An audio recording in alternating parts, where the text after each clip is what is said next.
Let's see, the most expensive fabric in the world. Cheese and sprinkles. Okay, I had no idea that some fabric can cost this much. Now, according to Google, the most expensive fabric in the world is wool that is sourced from a particular type of sheep. That's what makes it so rare and so expensive. And we're getting into thousands of dollars territory, and that's just the starting price per single yard of that fabric. I mean, that to me is just... This right here is a $35 per yard silk georgette, and I'm already having an anxiety just by thinking of cutting into it. I actually bought it, I'll tell you right now, I bought it in 2019. Can you imagine? Almost 3 years ago today. I bought this in August, and this was actually a very special purchase because somebody very special in my life gave me a gift card for Mood Fabric because they knew I was a huge, and still am, a huge fan of Project Runway. And as you know, they shop at Mood. So for me, that was just a very special experience. And I thought, let me get something special, something that I wouldn't get otherwise, because you guys know me. I like when the price per yard is like less than double digits. That's when I'm a happy camper. I'm more on the frugal side, definitely. So for me, this was a treat. And as you can tell, 3 years in the waiting. So today is the day. No more sitting on a shelf, no more collecting dust. We only live once. And if I already have this fabric in my stash, might as well use it, might as well wear it, right? Because otherwise, what's the point?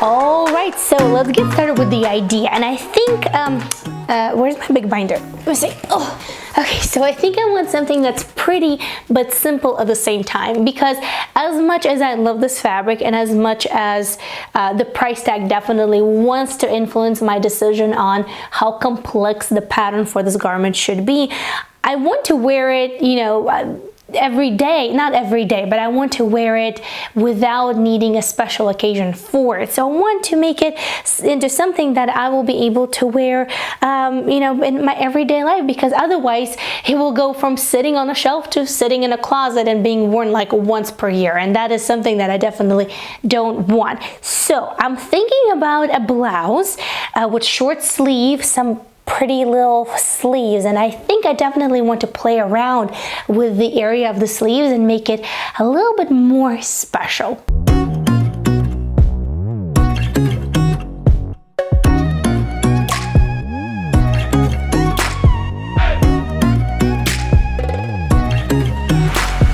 So this is how the original pattern looks. So this is the front, this is the back, and let me show you the sleeve. All right, so this is the sleeve. So I think I'm gonna leave the back and the front as is because I'm going for pretty but simple. Now, if you want to follow along, this is the same raglan top pattern as I made in the tutorial that I did last fall. So if you want to make the same thing that I'm doing today, you can go ahead and check out that video. And with that being said, let's go ahead and play around with the sleeve.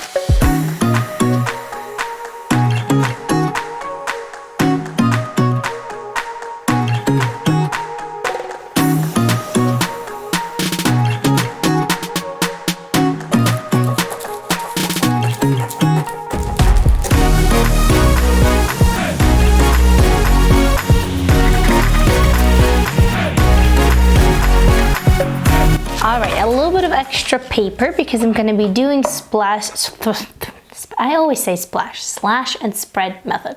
So let me just get that done real quick here.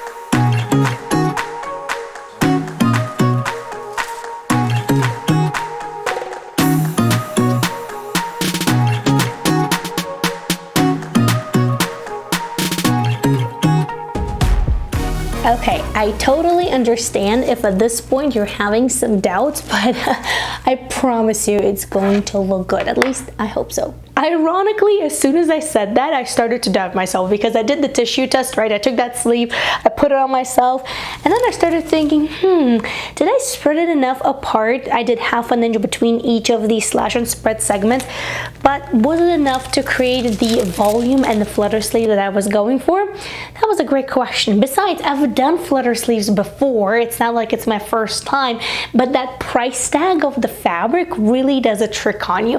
And it's also silk georgette, so working with that fabric, it's like sewing with water. So you really want to make sure that you make the right decision, that you draft the right pattern, and that everything goes as planned. After I adjusted my sleeve, it was time to go ahead and cut it into layers because, did I mention that? It's going to be a layered flutter sleeve. So I'll go ahead, copy my sleeve, and create 3 different layers, each one a little bit shorter than the previous one.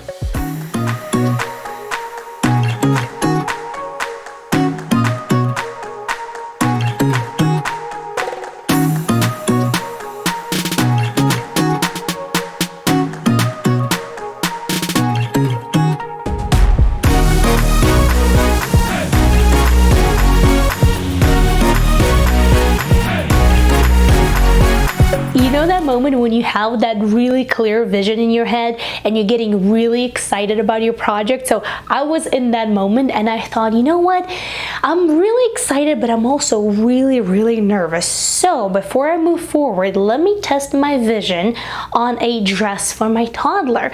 So I decided, why not? Let's just go ahead and do this real quick, so that way I can let go of my stress a little bit because of that darn price tag and see that vision come to life in actual fabric. So I went ahead and I grabbed some really pretty cotton jersey, and all I did real quick, drafted the same thing, constructed the same sleeve, and all I did, I just assembled the sleeve really, and that was enough for me to move forward with my actual project. And there was another bump in the road, so not a big one this time, just a small one, but big enough to stop you and really make you think about the future of the project. So the silk georgette that I'm using, it's not really see-through, but it's see-through enough when you think about what kind of undergarments you're wearing with it, and if anybody would be able to notice that they can see through it. So I thought, you know what, I just don't want to deal with that. So let's go ahead and line the main pieces of the body.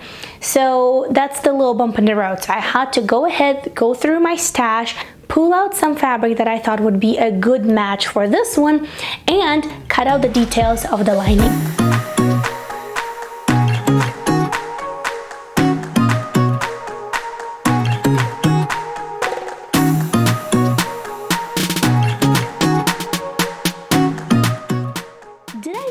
That working with silk georgette is like sewing and working with water. I think I mentioned that once or twice, right? So I haven't done this in a while, but I'm really glad I've done this time. I used one of my mom's tricks, and that is pulling the thread in order to clearly identify the grain line, and I'm so happy I did, because just straightening the fabric on your cutting surface was like a 30-minute job, and anytime you would bump the table or something else would happen, it was like game over and you start all over again. But once I did cut everything out, I had little bits of fabric left here and there, and those I could use for the practice in order to think about what kind of finish I think I want to use for the sleeves. And here I thought, well, for my toddler's dress, I used a rolled hem on the serger, so maybe it would look really nice in this case as well. So I decided to give it a try. Bingo! I think it's going to work really well.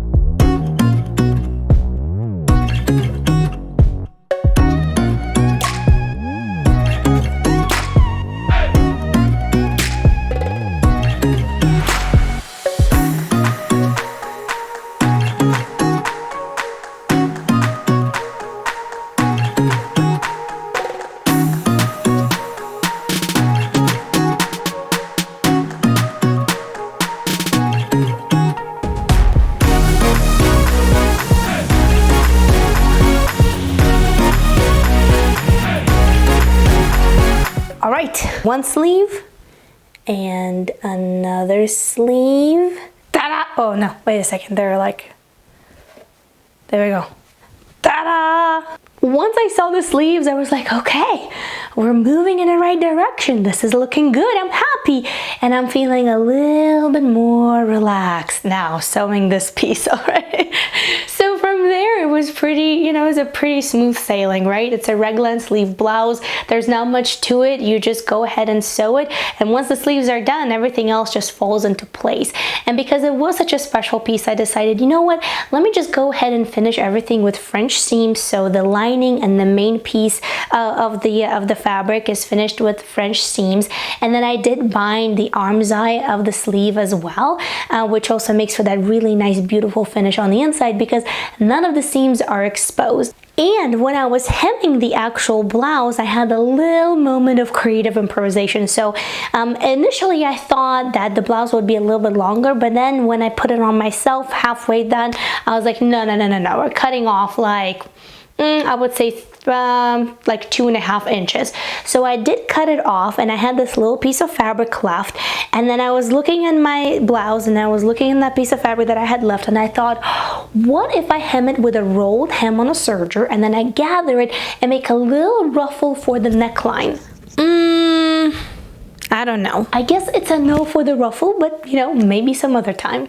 If you are a member of the channel, first of all, thank you so much, and definitely check out your members perks because we're going to be doing a deep dive into the blouse that I made and also the little dress that I made for my daughter. So definitely check out your perks, and thank you so much for your support. So I finished the neckline just with a simple bias tape, and oh, let me show you the back closure. I think it's really pretty. I mean, it's just the back closure. Majority of the times you won't be even able to see because I wear my hair out, but I think it just adds that subtle little touch, and I think it's really pretty. So let me show you. Well, my dear sewing friends, are you ready for the final reveal? Here it goes. Through blood, sweat, and tears, it's finally done, and it's finally ready to be worn out and about. Now, was it $35 worth of enjoyment? That's a debatable question, but I'm definitely happy that this fabric is finally out of my fabric stash, that I finally made something beautiful from it. So I hope that you get a little bit of inspiration maybe to do exactly the same with some beautiful fabrics that you have in your fabric stash. So what do you think? Let me know. I really love how it came out. It definitely is flirty and really fun, yet subtle. Dress it up, dress it down. It's a really versatile piece. Now, if you want to see another really fun project, check out this video right over here. It's a project from last week, and I think you're really going to enjoy it. It's a one-day challenge, and it was really interesting. So click right over here, and I'll see you in the next video. Bye!